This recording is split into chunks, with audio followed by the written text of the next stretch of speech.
Avez-vous déjà eu l'impression que les débats modernes, qu'ils soient politiques, sociaux ou même spirituels, tournent en rond, qu'il manque une vision d'ensemble, une perspective qui englobe toutes les pièces du puzzle? Si c'est le cas, la théorie intégrale de Ken Wilber pourrait bien être la clé pour déverrouiller une compréhension plus profonde de nous-mêmes et du monde qui nous entoure. Nous parlons souvent d'évolution. L'évolution des espèces, l'évolution technologique. Mais qu'en est-il de l'évolution de la conscience? C'est un concept qui peut sembler abstrait, presque ésotérique, mais c'est pourtant le cœur battant de la théorie intégrale de Ken Wilber et de la spirale dynamique. L'idée centrale, c'est que la conscience humaine, notre façon de percevoir le monde, de donner du sens à nos expériences, de définir ce qui est important, n'est pas statique, elle n'est pas figée, elle évolue, elle se développe. Et cette évolution, Wilber la décrit non pas comme une ligne droite, où l'on passerait d'un stade inférieur à un stade supérieur en laissant derrière soi tout ce qui précède. Non, il la décrit comme une holarchie. J'y reviens une fois de plus, car c'est fondamental. Imaginez encore une fois ces poupées russes. Chaque poupée est un tout en soi. Elle a sa propre forme, sa propre beauté, sa propre fonction. Mais elle s'emboîte aussi dans une poupée plus grande, qui elle-même s'emboîte dans une poupée encore plus grande. C'est la même chose avec les stades de développement de la conscience. Chaque stade, que ce soit le stade archaïque, centré sur la survie pure et simple. Le stade magique où le monde est perçu comme animé par des forces mystérieuses. Le stade égocentrique où l'individu est le centre de l'univers.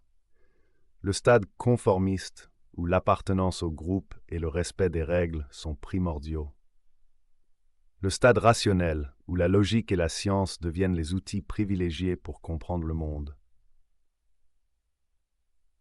Le stade pluraliste où la diversité des perspectives est valorisée. Et enfin, le stade intégral où l'on cherche à intégrer toutes ces perspectives en une vision cohérente et globale. Chaque stade, disais-je, a sa propre valeur, sa propre légitimité. Il n'est pas question de dire que le stade rationnel est meilleur que le stade magique. Ce serait une erreur grossière. Ce serait comme dire que le cœur est meilleur que le foie. Les deux sont essentiels au fonctionnement de l'organisme. Chaque stade répond à des besoins spécifiques. Chaque stade offre une perspective unique sur la réalité.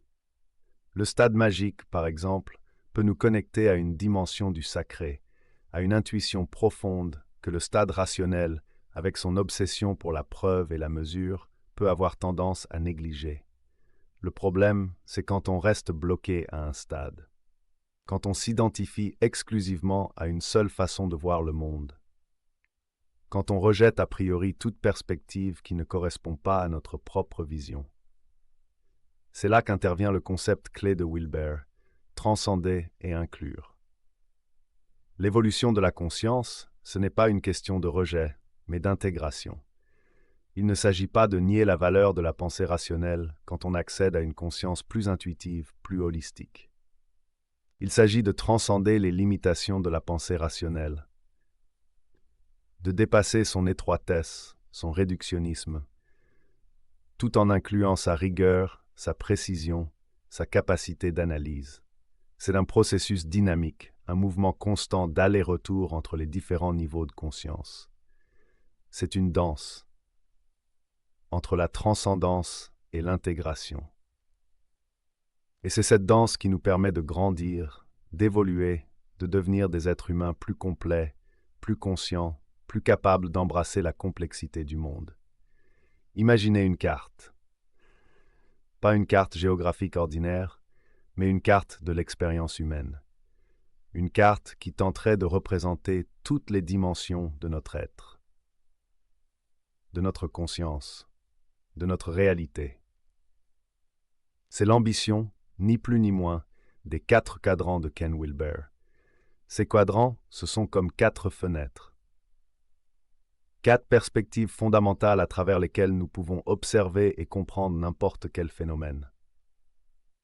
Que ce soit un individu, une organisation, une culture, ou même l'évolution de la conscience elle-même. Alors quelles sont ces 4 fenêtres? Accrochez-vous, car c'est là que ça devient vraiment intéressant. Le premier cadran, c'est le cadran intérieur individuel. C'est le domaine de notre expérience subjective. Nos pensées, nos émotions, nos sensations, nos intuitions, nos souvenirs, nos rêves, tout ce qui se passe à l'intérieur de nous, c'est le je. Le domaine de la psychologie, de la méditation, de l'introspection. Le deuxième cadran, c'est le cadran extérieur individuel.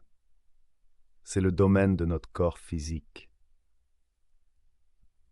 Notre cerveau, notre système nerveux, nos comportements observables, nos actions, tout ce qui peut être étudié objectivement, mesuré, quantifié.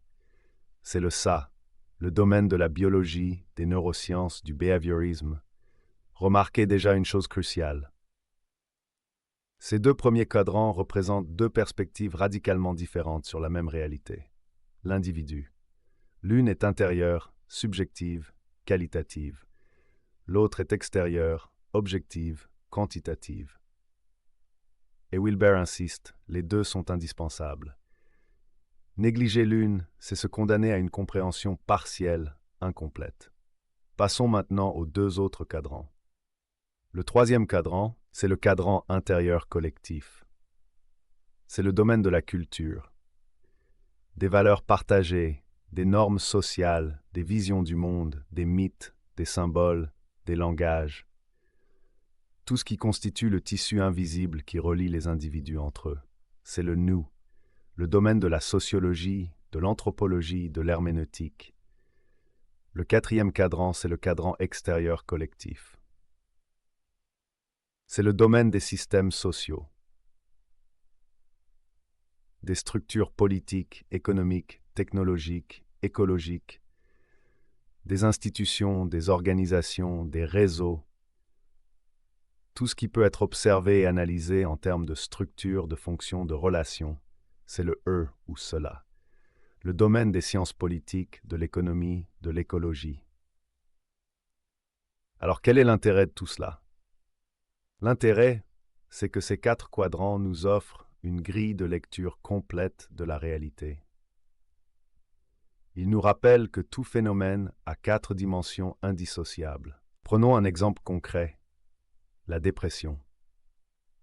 Du point de vue du cadran intérieur individuel, la dépression est vécue comme une souffrance intense, une perte de sens, un sentiment de désespoir. Du point de vue du cadran extérieur individuel, elle se manifeste par des symptômes physiques, des déséquilibres chimiques dans le cerveau, des modifications du comportement. Du point de vue du cadran intérieur collectif, elle peut être influencée par des facteurs culturels, comme le stress lié à la performance, l'isolement social, la perte des repères traditionnels. Du point de vue du cadran extérieur collectif, elle peut être liée à des inégalités socio-économiques, à un accès limité aux soins de santé, à des politiques publiques inadaptées. Comprenez-vous? Pour comprendre vraiment la dépression, pour la traiter efficacement, il faut prendre en compte tous ces aspects. Il faut intégrer toutes ces perspectives. C'est ça la puissance des 4 cadrans. C'est un outil puissant pour naviguer dans la complexité du monde et pour favoriser une évolution de la conscience qui soit véritablement intégrale. Maintenant que nous avons les quadrants, cette carte de l'expérience humaine, comment s'articule l'évolution de la conscience à travers ces dimensions? C'est là qu'intervient un autre concept clé, intégré par Wilber, la spirale dynamique. La spirale dynamique, ce n'est pas l'invention de Wilber. Elle est issue des travaux de Claire Graves, puis développée par Don Beck et Chris Cohen. Mais Wilber l'a intégrée à sa théorie intégrale, car elle offre une vision dynamique, une vision évolutive. De la conscience. Imaginez une spirale ascendante. Chaque boucle de la spirale représente un stade de développement de la conscience, un niveau d'organisation de la pensée, des valeurs, des priorités. Et chaque stade, comme les poupées russes, transcende et inclut les précédents. Ce n'est pas une échelle linéaire, où l'on grimperait les échelons un par un en laissant derrière soi tout ce qui précède. C'est une spirale, ce qui signifie que l'on peut revenir à des stades antérieurs, que l'on peut osciller entre différents niveaux, en fonction des circonstances, des défis auxquels nous sommes confrontés. Alors, quels sont ces stades? Je ne vais pas entrer dans tous les détails ici, car ce serait trop long. Mais je vais vous donner un aperçu des principaux niveaux pour vous donner une idée de la progression. Au tout début, il y a le niveau beige ou archaïque instinctif. C'est le niveau de la survie pure et simple. Les besoins physiologiques sont prioritaires. La conscience est à peine différenciée de l'environnement. C'est le niveau du nourrisson, de l'homme préhistorique. Ensuite vient le niveau violet ou magique animiste. Le monde est perçu comme un lieu mystérieux, peuplé d'esprits, de forces surnaturelles. Les rituels, les superstitions, la pensée magique dominent. C'est le niveau des sociétés tribales traditionnelles. Puis, le niveau rouge ou égocentrique exploiteur. L'individu émerge comme une force distincte. Le pouvoir, la domination, la satisfaction immédiate des désirs sont les moteurs principaux. C'est le niveau des chefs de guerre, des seigneurs féodaux, des gangs. Vient ensuite le niveau bleu, ou conformiste mythique. L'ordre, la structure, la loi, l'autorité sont valorisés. L'appartenance au groupe, le respect des règles, le sacrifice de soi pour le bien commun sont essentiels. C'est le niveau des religions institutionnalisées, des États-nations, des armées. Après, le niveau orange ou rationnelle réussite. La raison, la science, la technologie, la compétition, la réussite individuelle sont au premier plan.